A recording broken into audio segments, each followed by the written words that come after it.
I should also set some context to my presentation here. I stand before you not as a corporate archivist, though I have helped institutions and corporates set up their archives in the last 10 years or more, last 15 years actually, now when I think of it. So I'm going to present one study out of the archives we helped Dr. Reddy set up, which is a pharmaceutical company, and reflect on a couple of things about corporate identity. Because so far, all the presentations that have gone before have come out of the corporate space. But how do I, as the outsider, as Rob puts it, look at the corporate archive and the kind of memory that is archived here? But of course, I've begun right in the middle, in medias res. So having said that, I want to actually reflect on who creates these values in the corporate context and what sustains these values. How are these values passed on? And I'll look at 3 phases in the journey of this company. The last phase I was not associated with at all, but the first 2 we did study. And these are 3 different articulations of values that the company identified with. And I'll look at the evolution of their logo and ways in which this company used branding to articulate their values. But what I want to ask is slightly deeper. I want to ask, where do values emanate from? From the founders? Or do these values, are they accretions that they gather from different authority figures? And if that is the case, then what happens to those who are workers? How do they embrace some of these values? What do they do? And I feel oral history as a tool actually enables us to understand these articulations. Also because I do believe that the interviews me and my team did for any institution was never focused only on the institution or only on the corporation. We tried to take the life story approach and tried to combine it with people's lives within the corporation or within the institution. And so then it gives a broader context to interpreting what was being said. What is articulated in an interview about the past? Is it only about the past? Or is it, because it is, after all, articulated in the present, and the present often shapes what is noticed about the past and what aspects of that past are emphasized. So I'll play you a bit of the interview that I did with Dr. Reddy in 2009, at which point he was identified, he was called the pill maker of India. And I'll just play you this little clip. Your father and mother, what kind of influence did they have on you? Both of them. In fact, whenever I think of my father and mother, there is one picture that comes to me invariably, is that my father would go to the Vijayawada, which is just about 2 miles from our place. All you have to do is walk across the Krishna River. And he would go and buy some Ayurvedic roots and few other dried fruits kind of things. Mm-hmm. He would bring them, and my mother would powder them. Mm. In spite of the fact that from morning 5 o'clock till night 8 o'clock she is hardworking. In spite of that, she always found time to do this. And the powder she will hand over to my father, and he will sit there. I cannot forget that scene, He would take the powder and mix with something and make it into pills. Okay. So this ritual I have seen with my own eyes, and then what I have heard from my sister and other people are that this goes to treat young girls having dysmenorrhea. I see. Dysmenorrhea is the menstrual pain. And I also heard from the villagers saying that so-and-so's daughter who was having this problem, after the marriage, she would not conceive, but when your father gave these pills, 6 months later she conceived and she got a baby. So something was working on the hormonal system as well. Something was being corrected through the pills that my father gave.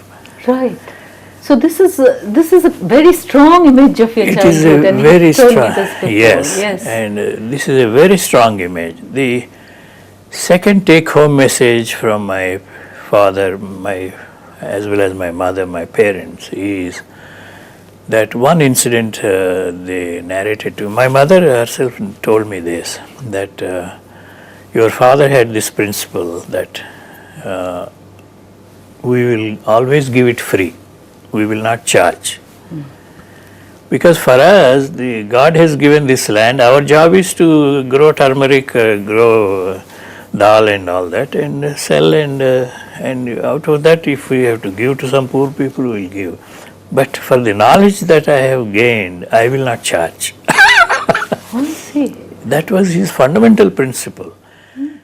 Okay, so I showed you that clip firstly to bring home 2 points. One is this person speaking, Dr. Reddy, comes from an agricultural background. They were turmeric farmers. And I think at that point, it struck me that this company and the workers I had talked to, all of them were really, as they like to call themselves, sons of the soil.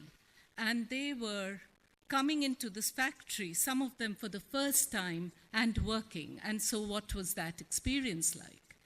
And secondly, I think you notice that he talks about pill making. And he's at that point known as the pill maker of India. So I'm wondering if in identifying himself in this way, he's offering us a prehistory of himself as the pill maker of India. And of course, the other thing he talks about is the charitable disposition of his parents. And what role then, I wondered, did that play in the way he saw his company?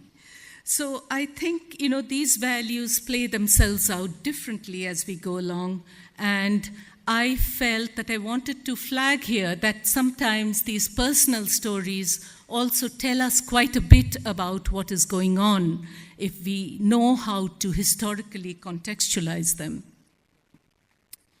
This was again another thing that, almost, I wouldn't say accidental beginnings, but I don't think when he began, he really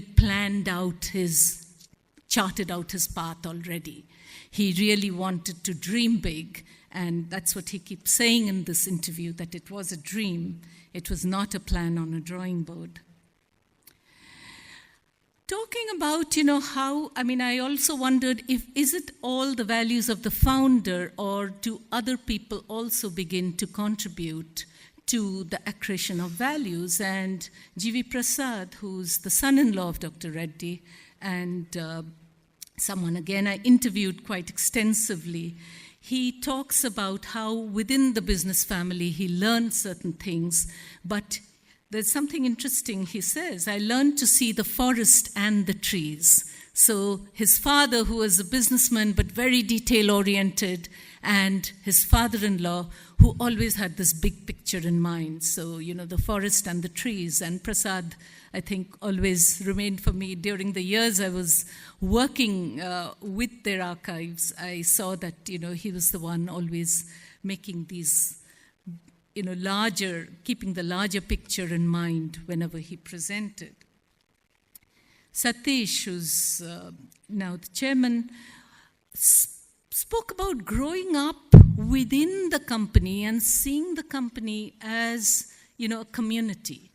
And that sense, that value also seems to, come through when you look at the range of oral histories that we did.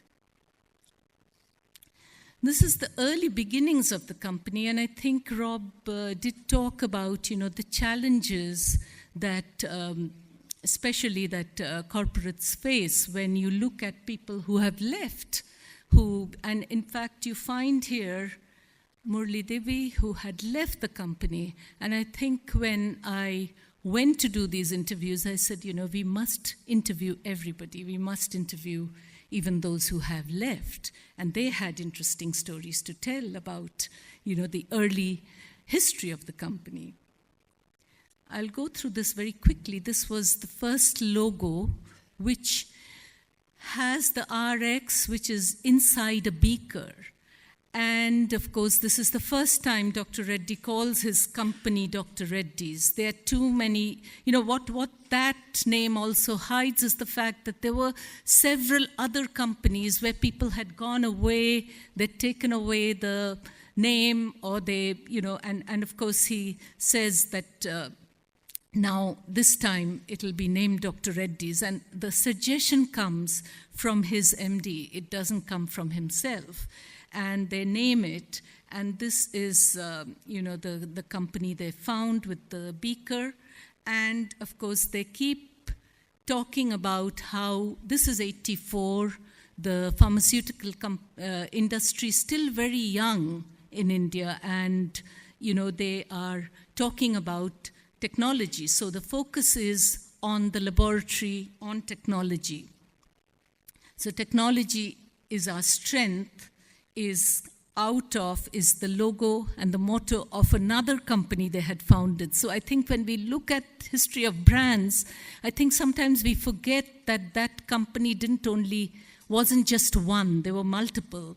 So technology is our strength. That was the earliest, motto. And then this is not an oral history I had done. This is much before my time. That was done by a journalist, but we had access to these almost 200 interviews done with workers. And these were, they were shared, and you began to see how difficult it was in the early years for them to set up their company in this very marshy land. And what is interesting about this oral history is that Balchandra Rao talks about the boiler being the heart of the plant, and how the heart has to be taken care of. But he also is so responsible that sometimes he works 4 shifts. So obviously, you think about compliance, you think about what's happening to labor laws at that point. And we did have this long oral history interview with G.V. Prasad, who says, these laws were flouted in the early period because you had to work hard to, standardize them. Of course, there were problems. It wasn't as if, the industry comes out brilliantly in the 80s. 80s were a difficult period. Of course, one of the things that, again, they talk about is the public issue and how they sell it, and they keep advertising it as the best is yet to come. But, of course, as Narayan Reddy tells me, that even the workers, everyone was offered shares, and they still have those. This is the move towards internationalization, and I think what I wanted to flag is that this is M.V. Ramana, who later became the head of Russia and CIS, and notice the way he says it was great fun. I remember Shankar Rao and I physically lifted the shipments into the trucks. This excitement, you can't imagine this company now, having its heads actually physically doing this, just out of the sheer excitement of becoming international, but this was an earlier period. And I'll skip over this, but this is more about internationalization and what this Frenchman felt about this company when he joined, because he felt that Dr. Reddy had at that point supported the GATT, because he said, if I want to be big and if I want to fight against the big, I need to have the same rules. And he felt, at that point at least, that if the rules are the same, he'll be able to engage in a fair fight, which, as we know, is very, very difficult with big pharma.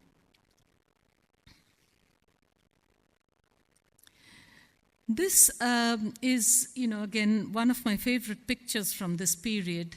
And this is, their celebration of the machine when they begin discovery research, which is a very bold move by the company. Discovery research does not succeed, and it goes into one of their subsidies later. I'm giving you a very truncated story. But it was really the first Indian company to get into discovery. And there was a huge debate about product patent regimes in India, and it was at that juncture that Dr. Reddy decided to invest in basic research, and it was at that time a very, very brave idea. And of course, at that point, he also tries, and these things don't yield any result at that point, is that he also tries some of the Ayurvedic formulation to see, can he scientifically look at some of these Ayurvedic formulations and see what is it that would be working. And he told me, well, we weren't very successful with that. And there is a new logo. The logo then changes once, the large companies, Cheminor and Dr. Reddy's merge, they change it to call it Life, Research, Hope. So research is at the heart of life and hope. And Satish Reddy actually talks about how he felt the logo, which was a function of the merger of the two companies they ran, and they would call it a discovery-led company. So it is, it again wanted to indicate that it was changing from a bulk active company that made these APIs, or the active pharmaceutical ingredients, to a formulations company. And they felt that this would integrate the two companies because, otherwise they had very separate identities even though they shared the same building. One, as I said earlier, that are there accretions of values? Do people bring in other values? And this is the one thing which I felt, and I think I was discussing this with Calvin Printer, who's from Dr. Reddy's, about my interview with Prasad, who was at that point the CEO. And, this was a very, very candid interview about how he felt when in the villagers near the Mirialgoda plant really protested, saying, look, your plant is really polluting our waters, and this will not do. And he said, even though it was physically inconvenient to sit there all day, but the fact that I was leading a company which people hated so much bothered me immensely.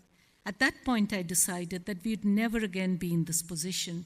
We really put a lot of energy and effort into solving all our manufacturing issues so that wherever we have a factory, our neighbors must love us. They must not complain against us. It is their place, and we are going into. We are guests there. After that, we did invest a lot of money into finding solutions. And of course, this was followed up by my visits to their plants where they actually, treat the effulgents and, turn them into salts. I mean, there might be new ways of finding sustainable solutions. The other value that came from what Dr. Reddy had told me originally had to do with something he'd say that it is not charity that I try to do. I too came to Hyderabad from my village to earn my livelihood. And I feel there are so many people who want to earn their money. So I want to make people employable. So one of the things that Anuradha, his daughter, now has been doing has been running the Livelihoods Advancement Business School, or labs, which make school dropouts employable, that they're given some skills so that they can work in different sectors. But I'll return to this later. And of course, Abhijit Mukherjee, who's now the COO, telling me that one of the values of the company was not to be aggressive. He says, in fact, the system tries to, discourage arrogance or aggressiveness. And these are long-term values of the company. And this was, again, end of a long interview we were doing, where he was really reflecting on what he feels are really the values of the company, what happens. So these values enter the system in some way. And so I want to, maybe a more sustained oral history project will tell us how exactly they enter the system. But I wanted to say that. And then, of course, coming back to, it's interesting that Dr. Reddy, before he died, wrote his autobiography, which he called The Unfinished Agenda.